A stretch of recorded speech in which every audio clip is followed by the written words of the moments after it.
Ayun mga boss, maagang biyahe papuntang kabundukan. Makapasyal-pasyal ulit dito sa looban kasi nakakaboring na dito sa amin. Wala rin ako magawa kasi yung kamay ko nga. Ayun mga boss, yan ang kalsada dito. Pero mas okay na yan kaysa dati. Paglalabas ng mga produkto dito galing sa looban napakahirap. Ngayon, ganyan ang daan. Yung motor, pasok na din. Kaya naman malaking tulong ito dito sa amin. Napakalaking tulong na rin dito mga boss itong kalsada na to kasi pag kami nag-aani ng niyog, pinapapick up na lang namin sa truck doon sa malapit sa nyuga namin. Kaya naman malaking tulong masyado itong daan na to. Pati tricycle mga boss, pasok na rin dito. Medyo nasira lang nung magparaulan. Kaya naglabasan yung medyo malalaki-laking bato. Kaya nahihirapan na rin biyahihan ng tricycle. Pero pasok pa rin mga boss. Masyadong medyo mahirap-hirap nga lang. Grabe ang daan. Taong bato.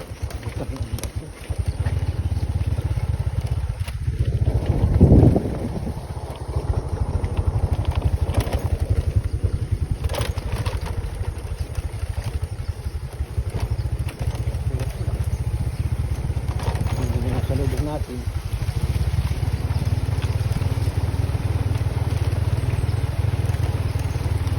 Wala pa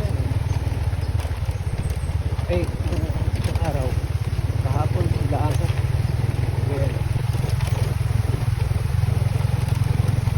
kaya ahon.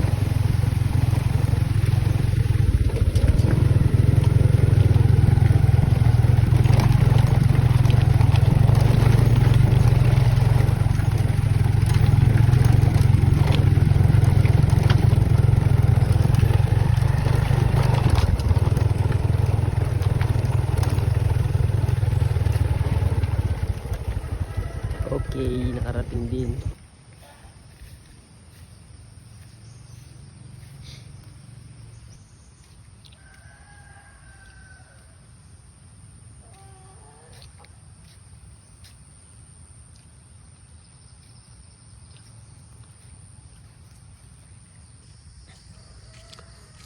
Ayan mga boss, napakaganda ng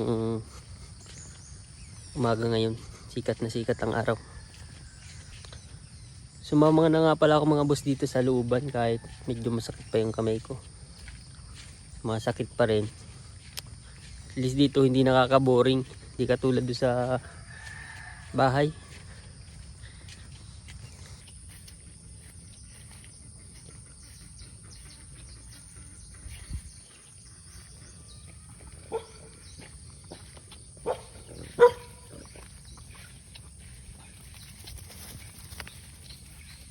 Yan, nalagyan namin yung aso.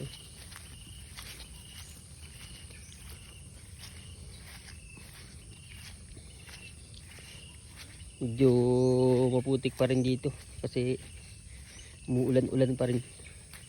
Parang galit ka sa akin ah. Galit ka?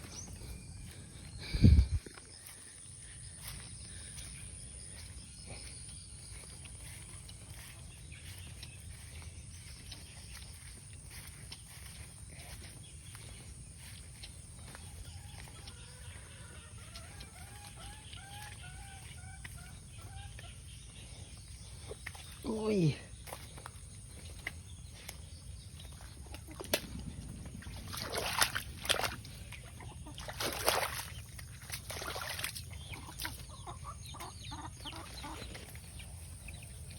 Yan, pag nakakita na yan ng tao, yung mga manok na yan, sasalubong na yan.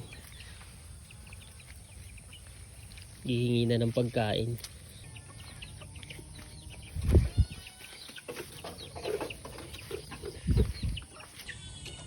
Karating din dito sa kubo. Back to looban na naman. Dami sisiw.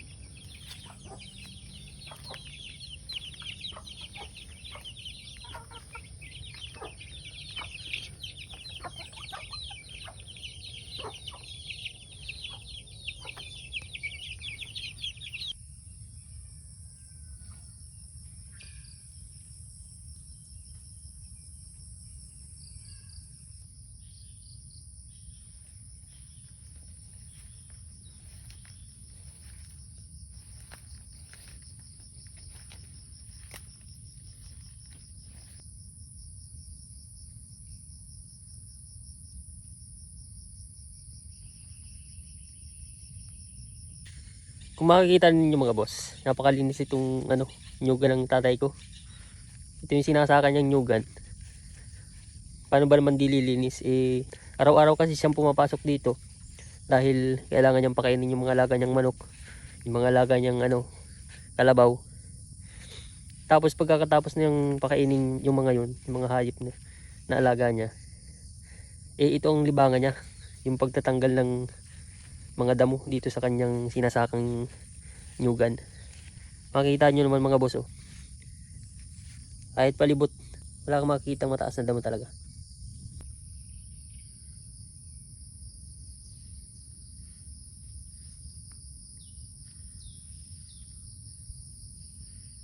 Ayun, parang plaza. Wala ka dyan makikita mataas na damo. Mayroon pa ditong puno ng kalamansi.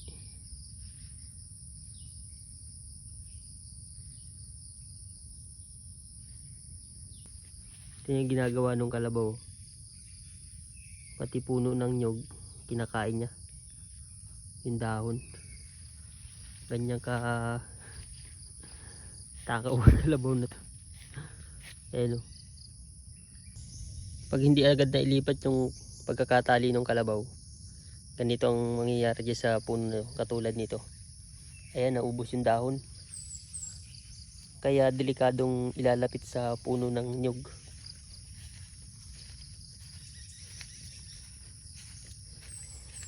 Ilipat ko mga boss. Kawawa naman yung nyog. Papangit na naman ng dahon, mauubusan. Ngutak din ng mga kalabaw na to. Kapag may tao pa, hindi pa sila kakain yan. Kunyari yung mga damo-damo lang sa ibaba. Tapos pag hindi ka na nakabantay, saka yan titira. Bakit mo kinakain yan? Ha? Naubusan mo ng dahon ah.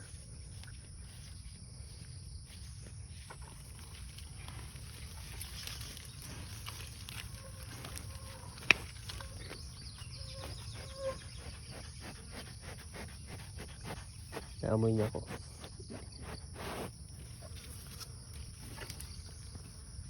Sabi, bakit ang baho mo naman? Inaamoy ako. Ayan o. Kinain niya yung mga dahon. Kung hindi ko nakita, ubos yan. Kaya kailangan natin paiksiin yung tali. Yan, medyo malayo na siya dito sa puno na ito. Maliit na puno. Yan mga boss, tamang gala-gala muna ako dito sa niyugan. Kung anong makita, kung anong pwedeng makuha o makainin, ayun ang kukunin natin. Ayun sana mga boss, buko, kaso di kaya. One hand, tapos cameraman pa. Napakababa sana mga boss. Ilang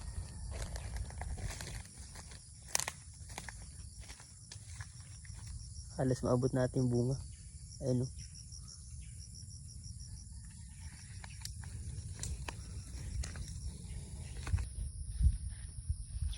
Ang ganda ng puno. Ang lalaki ng ugat. Yan o.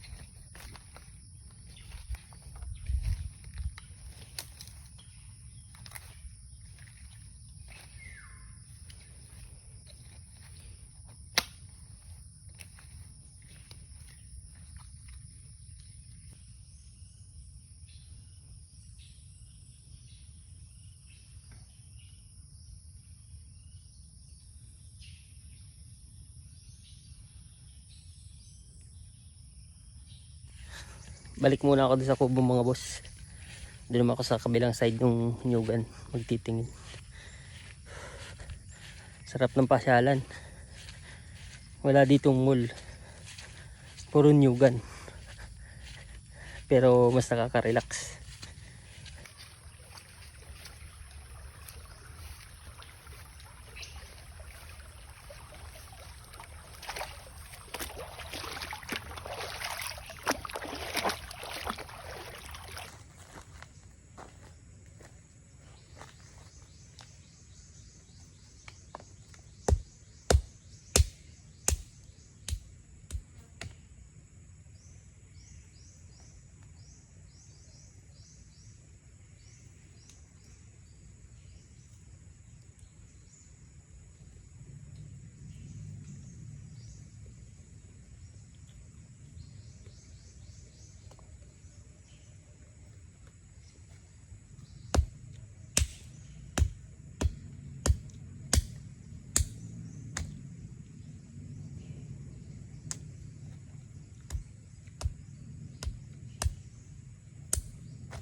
Ayun mga boss, oh.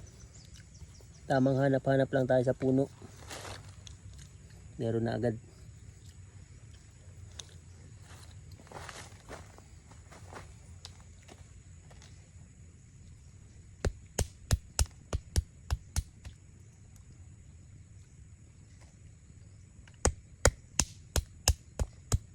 Ay, nadurog.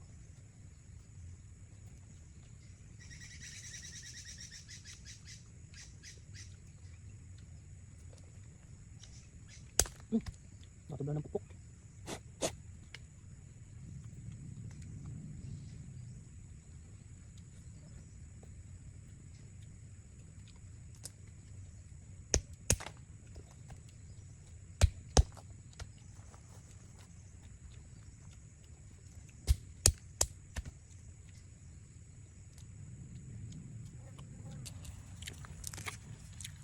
Pili mga boss.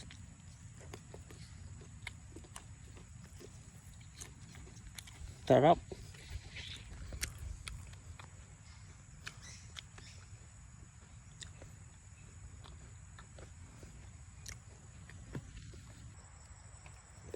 Yan o. Laki. Sa pili pa lang, solve na ang gutom.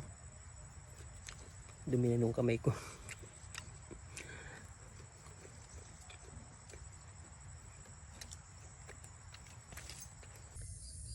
So yun mga boss, ang gusto ko dito sa looban. Kita nyo naman, ang daming alagang manok. Tapos yung mga alagang kalabaw. Medyo nakakalibang dito. Tsaka ang kinagandahan dito mga boss, marami ditong puno na na pwede mong kainin yung bunga. Na libre mo lang pipitasin. Libre mong kainin. Bayabas, yung saging. Kung ano pa, marami dito mga boss na pwede nating paglibangan. Kain ka lang ng kain hanggang sa mabusog ka.